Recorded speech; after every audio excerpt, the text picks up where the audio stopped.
ពីធោកនដាលវាសនាកសិករស្រែស្រូវកំពុងតែល្អ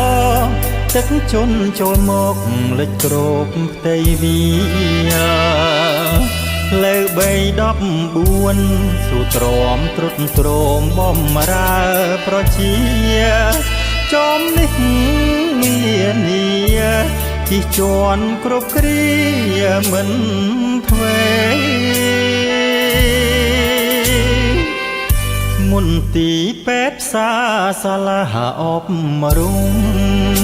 អារាមសាសនាព្រះសង្ឃបដិបត្តិចិត្តចង់ត្រង់ត្រាប់វិន័យស្រុកយើងមានសពស្កតណោតផ្អែមមុតសូតដំបាញ់គេប្រាសាទល្អក្រៃនាមពេញគឺព្រៃដើមស្រុកវិស័យសាញ់ពោទីហើយនឹងព្រៃទឹងល្វេព្រៃដើមថ្នឹងប្រឡាយសនធិនស្រោចស្រពស្រូវប្រាំងវស្សាធ្វើតគ្នាជាប់សង្ឃឹមមានភពតម្លៃសមស្របគប់ចិត្តកសិករនៅមួយភ្នៅពីរំលេចជ្រៃខ្មុំឃុំព្រែកចង្ក្រានផោផង់មានផ្សារក្បែរផកនាខាងអត់ដហេតុថាខ្វាត់ខ្វែងលែងចំបែងចិត្តត្បិតស្រុកយើងល្អប្រជាសាទរអំណរទៅមុខសុខសាន្ត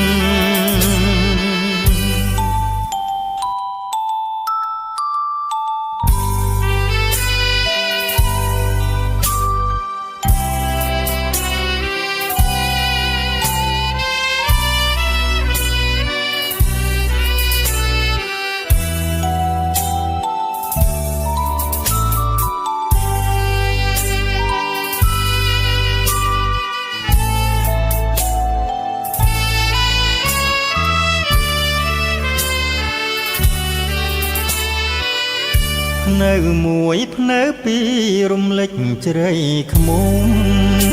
ឃុំព្រែកចង្ក្រានផោផង់មានផ្សារក្បែរផកនាខាងអត់ដហេតុថាខ្វាត់ខ្វែងលែងចំបែងចិត្តត្បិតស្រុកយើងល្អប្រជាសាទរអំណរទៅមុខសុខសា